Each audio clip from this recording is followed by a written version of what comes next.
Brought to you by ExpressCare Health and Skin Center. Get in, get out, get better. Welcome back. If you're just joining us now, we are talking about magnesium and its importance. Dr. Lom from ExpressCare is here now and ready to take your questions. So our first viewer is asking, how much magnesium should I take? Well, if you eat a very healthful diet full of fruits and vegetables, especially the leafy green ones and nuts, you may not need very much. But if you have any digestive issues, constipation, or any heart problem or diabetes, most people would recommend that you be on about 250 milligrams of magnesium, and you can have that measured in your blood if you go for a blood test. One thing is that magnesium supplementation can be overdone, but it's very difficult to overdose on it because your kidneys will regulate how much you excrete in your urine, so you don't always need to if you take too much, it's probably going to be okay. Okay, so the most you probably end up with is like an irritated stomach. Yeah, maybe some nausea or possibly diarrhea. Okay. Yeah.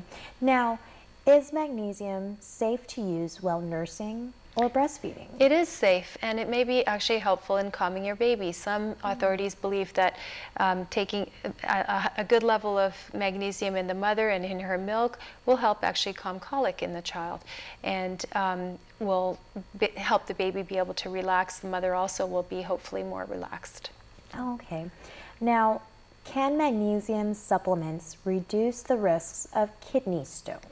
They can. The reason for that is because calcium, there are actually 4 different kinds of kidney stones, but the most common one that we tend to see most places is calcium oxalate. The oxalate comes from substances in tea and coffee binding with the calcium that you have in your dietary intake. When you take magnesium, it does not allow the calcium to bind with those oxalate substances, so it's easier for your body to flush them out. So if you have a history of kidney stones, especially the calcium oxalate kind, magnesium may be very helpful for you.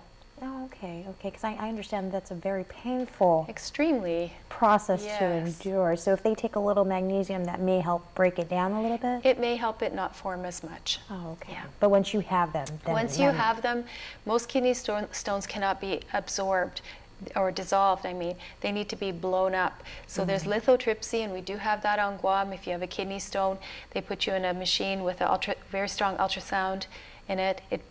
The shock waves break up those stones, and then you can pass them, and they're hopefully smaller, yet still quite painful. Yes, all right. Now our next viewer is asking, does magnesium play a role in the anti-aging process? It does. In general, it's a support for all bodily functions, and it's also a very powerful antioxidant. So it's very inexpensive, easy to take, and it will help your skin and your bones, and all your body processes work better and age less. Okay. Now, I had a question.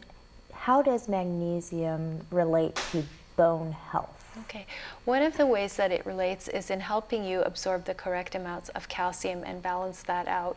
So if you have osteoporosis or weak bones, osteopenia, then it may be very helpful for you to take some magnesium along with your calcium supplement to allow the calcium to get into the bones better.